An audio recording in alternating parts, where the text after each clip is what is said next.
Hello बच्चों। तो कैसे हैं आप सभी। आपका स्वागत है अपनी गणित क्लास में। तो आज आप सभी को हम पढ़ाने जा रहे हैं नंबर सिस्टम। नंबर सिस्टम को आज हम बताएंगे आपको कि नंबर सिस्टम में क्या रहता है और कैसे कैसे चीज़ें रहती हैं। हम एक एक चीज़ को स्टेप बाय स्टेप आपको बताएंगे, जिससे आप अपना बहुत अच्छा प्रदर्शन कर सकें इस क्षेत्र में। मैं आपको बता देता हूं कि नंबर सिस्टम को पढ़ने के बाद हमारे YouTube क्लास से आप नंबर सिस्टम को पढ़ने के बाद ऐसा कोई भी क्वेश्चन नहीं रहेगा जिसे आप नहीं कर पाएंगे। भरोसा बनाए रखिए और पढ़ते रहिए। नंबर सिस्टम में सबसे पहले मैं आपको बताऊंगा नंबर सिस्टम में जैसे कि आप सभी को छोटी छोटी चीज़ें सीखनी होती हैं। इसमें कुछ परिभाषाएं जो हैं जिनसे बेसिक चीज़ें उनको सीखना बहुत ज़रूरी है। जैसे कि यहाँ पे हम कुछ चीज़ें कराएंगे कि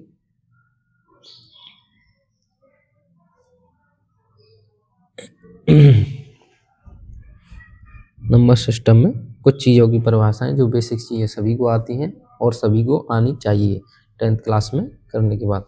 तो यहाँ पे हम पढ़ेंगे नेचुरल नंबर,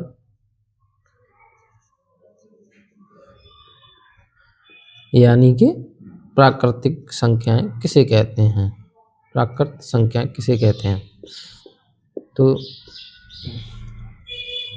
जैसा कि बच्चों आप सभी को पता होगा, या जिनको भी नहीं पता है वो आगे देख लें कि जितनी भी संख्याएं हैं एक से स्टार्ट होकर 2, 3, 4 ऐसे करके अनंत तक चली जाती हैं, वो सारी संख्याएं नंबर सिस्टम कहलाती हैं। इसी प्रकार हम देखते हैं कि वास्तविक संख्याएं किसे कहते हैं। आपके इस नंबर सिस्टम आगे यहाँ पर हम देखते हैं कि होल नंबर, यानी कि पूर्ण संख्याएं किसे कहते हैं। ये चीज़ें ज़्यादातर हर एक बच्चे को पता रहनी चाहिए, क्योंकि ये जो चीज़ें हैं काफ़ी बेसिक चीज़ें और हर एक जगह इस्तेमाल होने वाली चीज़ें हैं। एक अच्छा और स्मार्ट बच्चा जो जिसको बहुत अच्छे नंबर लाने हैं, वो इन चीज़ों से वाकिफ़ ज़रूर होना चाहिए। होल सिस्टम यानी कि पूर्ण संख्याएं। तो पूर्ण संख्याएं मेरे बच्चे किसे कहते हैं। तो पूर्ण संख्याएं जो कहा जाता है, जो संख्याएं आपकी 0 से स्टार्ट होकर 1, 2, 3 और पूरे अनंत तक चली जाती हैं जो संख्याएं, उन्हें कहा जाता है पूर्ण संख्याएं। यानी कि इसे इस प्रकार भी कह सकते हैं आप कि नेचुरल नंबर और 0 मिलकर होल संख्याएं बनाते हैं। नेचुरल नंबर और 0 मिलकर होल संख्याएं बनाते हैं। इसी प्रकार इसके बाद मेरे दोस्तों देखते हैं हम कि होल नंबर के बाद देखते हैं हम इंटीजर नंबर। इंटीजर नंबर यानी कि पूर्णांक संख्याएं। पूर्णांक संख्याएं तो यहाँ पे क्या है, जितने भी बच्चे हैं वो सभी एक अपनी छोटी सी नोटबुक बना लें, जिसमें जितनी भी परिभाषाएं हम कराएंगे जो महत्वपूर्ण हैं वही कराएंगे। तो उनके लिए एक छोटी नोटबुक ले लें और उसमें इन्हें लिख लें आप। तो पूर्णांक संख्याएं किसे कहते हैं। पूर्णांक संख्याएं कहा जाता है जो संख्याएं माइनस अनंत से लेकर 0 तक जाती हैं, यानी जितनी भी माइनस और प्लस की संख्याएं प्लस अनंत तक, वो पूर्णांक संख्याएं कहलाती हैं। इसके बाद एक और देखते हैं अपन रियल नंबर किसे कहते हैं।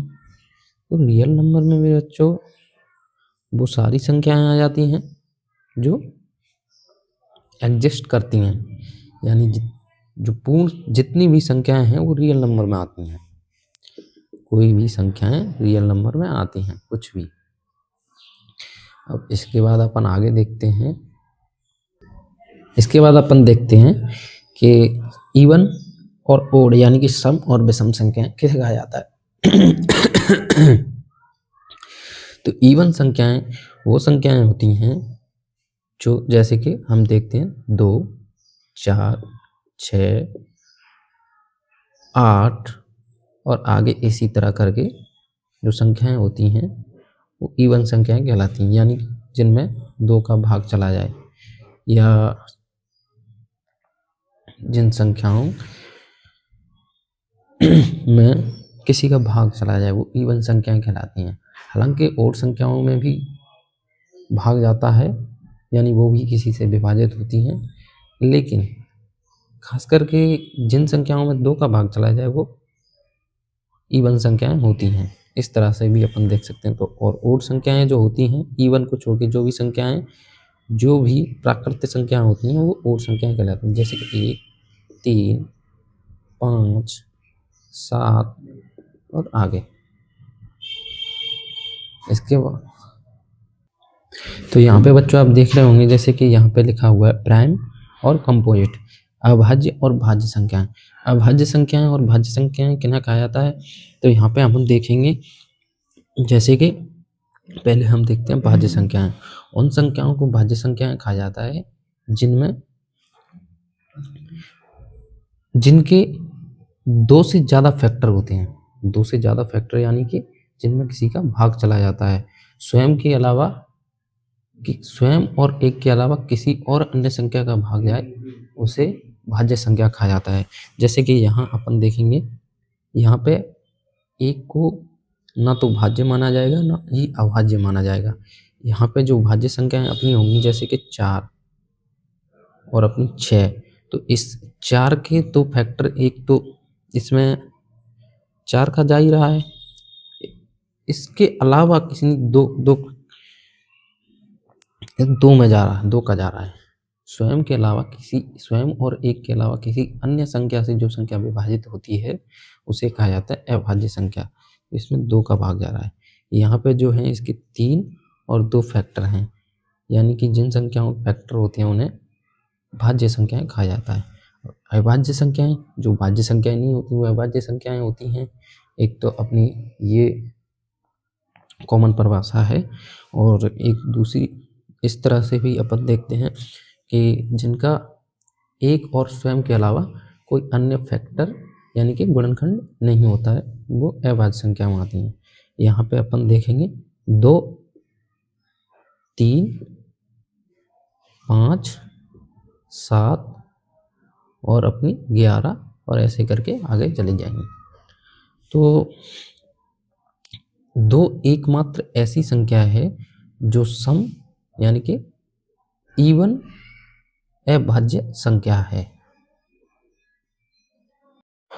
तो मेरे बच्चों, अभी जो अपन ने सारी जो परिभाषाएं हैं, छोटी छोटी जो बेसिक चीज़ हैं, वो अपन ने कंप्लीट कर ली हैं। अब अपन चलते हैं कि प्रश्नावली में क्या कहा जाता है, प्रश्नावली में क्या क्या चीज़ें हैं। तो इसमें अपन करते हैं 2.1 पहली प्रश्नावली को, जिसमें है एक तो अपना है यूक्लिड विभाजन प्रमेय। यूक्लिड विभाजन प्रमेय यानी कि अपना जो इसमें अपन यूक्लिड विभाजन प्रमेय का को देखते हैं। तो यहाँ पे अपनी यूक्लिड विभाजन प्रमेय क्या कहती है, तो यहाँ पे मेरे बच्चों 2 पूर्णांक हैं जैसे कि a और b। तो यहाँ पे जो मैंने a को माना है भाज्य, यानी कि भाज्य मतलब जिसमें भाग दिया जाता है, और ये जो है b वो है भाजक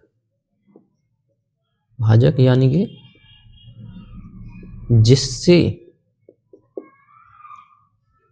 जिससे भाग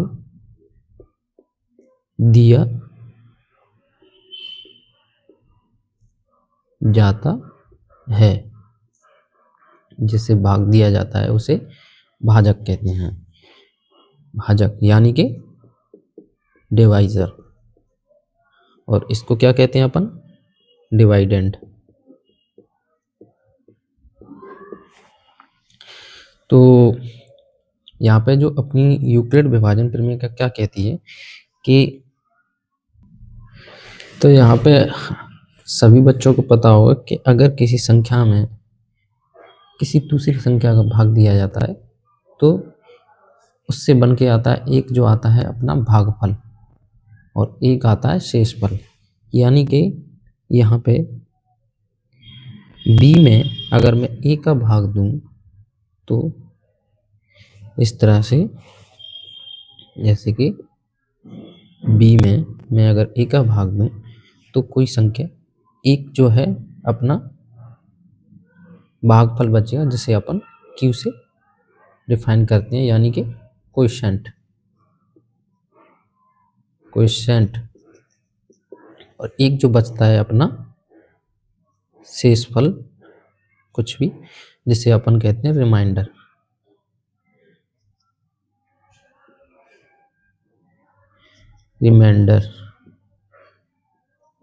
रिमाइंडर कहेंगे, और यानी कि शेषफल।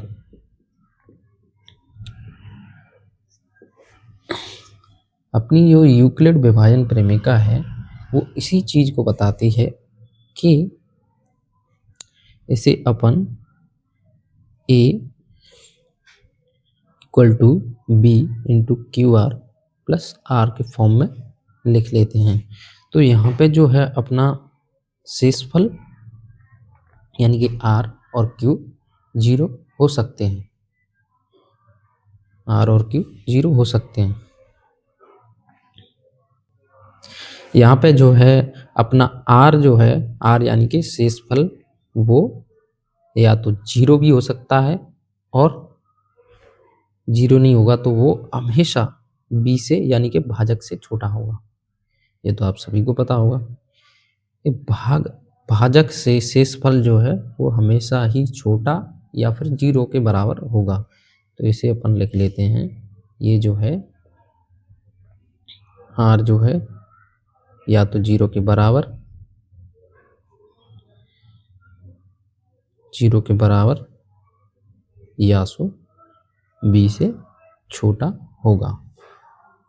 अपन इस तरह से भी इसे लिख लेते हैं। तो यहाँ पे अभी अपन क्या है, यूक्लिड विभाजन प्रमेय का के कुछ क्वेश्चन लेंगे, उनसे सभी चीज़ों को समझेंगे कि कैसे कैसे चीज़ें होती हैं। तो यूक्लिड विभाजन का एक क्वेश्चन लेकर अपन सारी चीज़ों को समझ लेते हैं। यहाँ पे अपन इस क्वेश्चन के माध्यम से हम समझेंगे कि यूक्लिड विभाजन प्रमेय का क्या कहती है। तो मेरे बच्चों, यहाँ पे जो क्वेश्चन में बताया गया है कि धनात्मक पूर्णांक 3q प्लस 1 या 3q+2 के रूप में लिखा जा सकता है कि नहीं लिखा जा सकता है, जहाँ जो q जो है कोई पूर्णांक है। तो यहाँ पे अपन इसको ऐसे समझेंगे, यहाँ पे हल जो करेंगे तो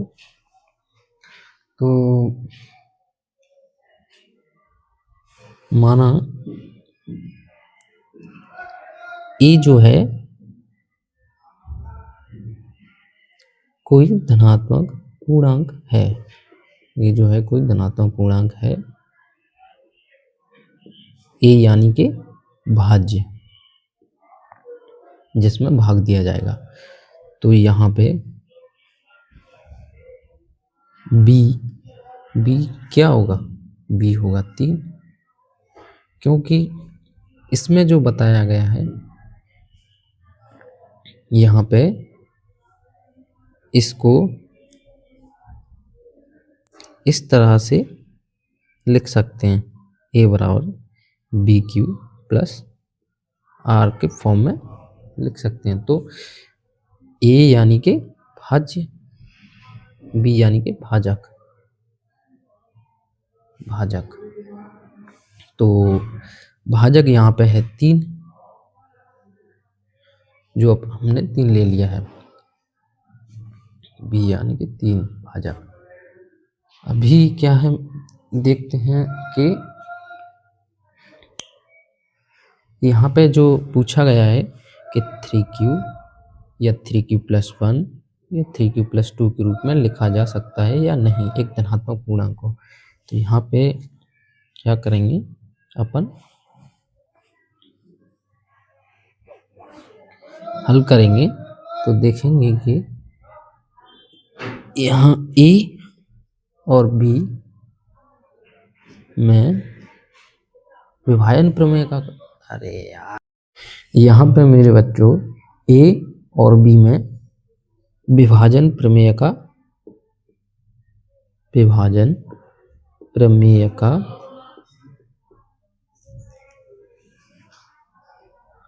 प्रयोग करेंगे।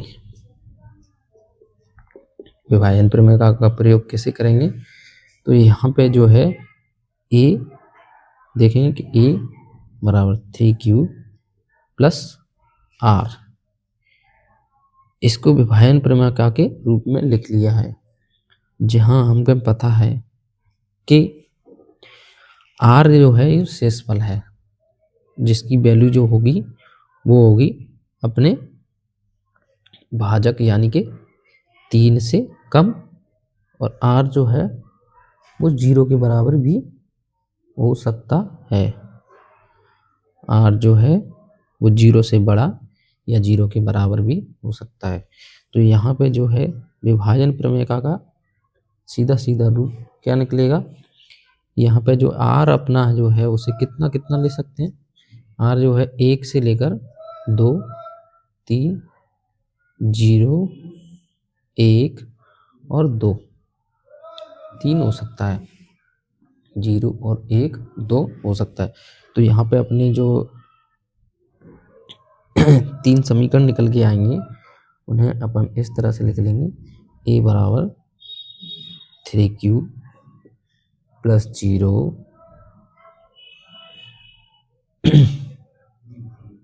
a बराबर 3q + 1 और a बराबर 3q + 2। तो यहाँ पे हमने ए बी में यूक्लिड विभाजन प्रमेय का प्रयोग करते हुए 3 समीकरण लिख लिए, a बराबर 3q + 0, 3q + 1, 3q + 2। अतः यहाँ पे निकल के आ गया a बराबर 3q + 1 और a बराबर 3q + 2। अतः हम इससे कह सकते हैं कि कोई धनात्मक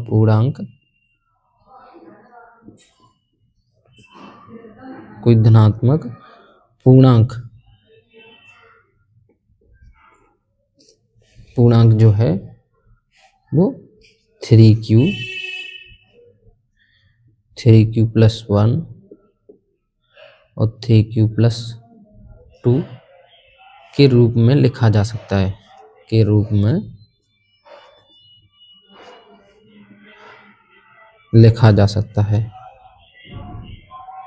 लिखा जा सकता है। तो मेरे बच्चों इसमें सबसे बड़ी बात जो देखने को यहाँ पे मिलती है वो है r को डिफाइन करना, यानी r की वैल्यू क्या है, कहाँ से कहाँ तक वैल्यू करती है। तो यहाँ पे जो शेषफल होगा वो मैंने आप सभी को पहले बताया था कि शेषफल की जो वैल्यू है वो हमेशा भाजक से कम और 0 से ज़्यादा होगी, 0 के बराबर या 0 से ज़्यादा और भाजक से कम के बीच में वेरी करती है। तो इससे हम इन समीकरण को सिद्ध कर लेते हैं। एक और क्वेश्चन यूक्लिड विभाजन प्रमेय का लेते हैं, उससे और अच्छे से समझते हैं कि यूक्लिड विभाजन प्रमेय का क्या है। तो मेरे बच्चों अपन एक और क्वेश्चन के थ्रू यूक्लिड विभाजन प्रमेय को और अच्छे से समझते हैं कि यूक्लिड विभाजन प्रमेय का असल में कहती क्या है, इसका मतलब क्या है। यूक्लिड विभाजन करते समय अपन सबसे पहले देखेंगे इसको एक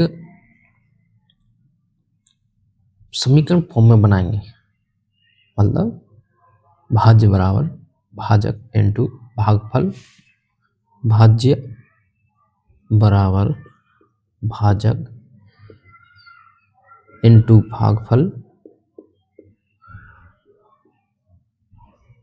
plus शेषफल।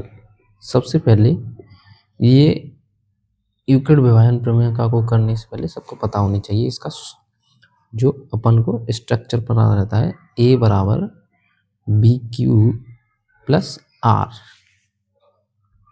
P Q plus R. यहाँ पे जो है अपन सभी समीकरणों को पूर्णांक मान के चलें, पूर्णांक यानी कि प्लस माइनस और जीरो सभी संख्याएं मिलकर पूर्णांक संख्याएं होती हैं। तो यहाँ पे अपन ए को पूर्णांक मानेंगे, ए को पूर्णांक मानेंगे, पूर्णांक ए को पूर्णांक माना जाता है, माना जाता है।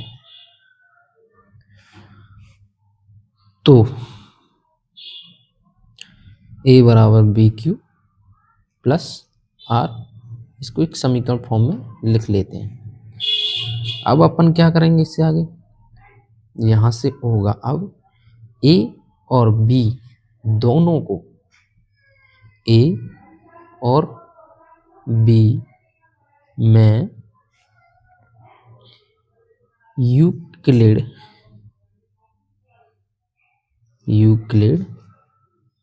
अरे यार यहाँ पे ए और बी में यूक्लिड विभाजन का प्रयोग करेंगे,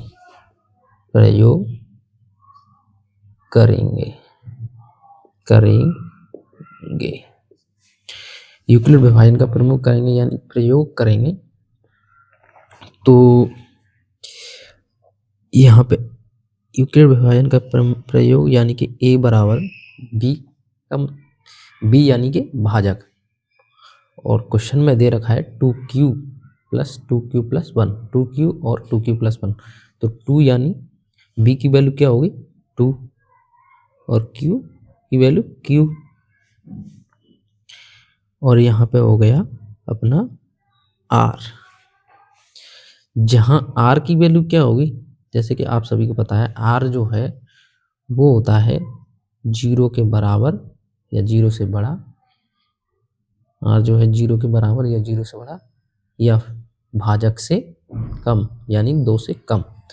तो r की वैल्यू क्या होगी यहाँ पे 0 और 1, 0 और 1। इससे अपन समीकरण को डिफाइन करेंगे आगे। e जो है वो होगा दो रूपों में निकल के आता है, 2q, एक r की जगह पर रख देते हैं अपन 0, 2q प्लस 0, और एक निकल के आता है a equal to 2q plus r की जगह पर रख देते हैं अपन 1। अतः इससे स्पष्ट हो गया था, इससे स्पष्ट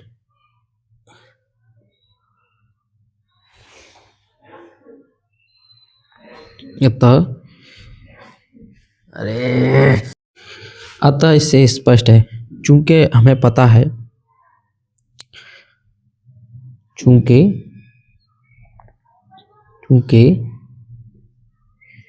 q एक धनात्मक पूर्णांक है, q एक धनात्मक पूर्णांक है, धनात्मक पूर्णांक यानी कि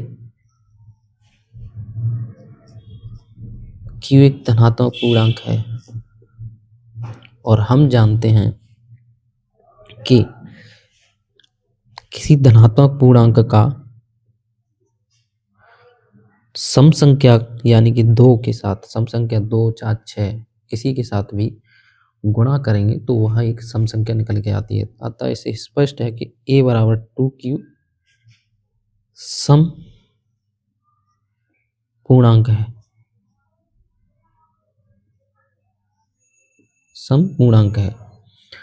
सम पूर्णांक में एक विषम संख्या जोड़ने पर हमेशा विषम संख्या ही प्राप्त होती है।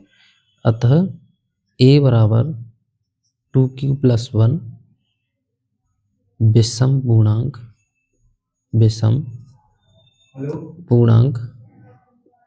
होगा। विषम पूर्णांक होगा। भाई वेन डायग्राम 70% क्लियर हो गया। विषम पूर्णांक होगा। तो सभी जितने भी मेरे भाई छोटे भाई देख रहे हैं वो कमेंट करके बताएं कि आपको जो मेरी पहली क्लास है वो कैसी लगी, जिससे मैं आगे और अच्छे से चीज़ों को बताऊं। अभी जो हमने लिए हैं बस एग्जाम्पल लिए हैं और पूरी प्रश्नावली को हम अगली वीडियो में कराएंगे सारे क्वेश्चनों को। तो लाइक कीजिए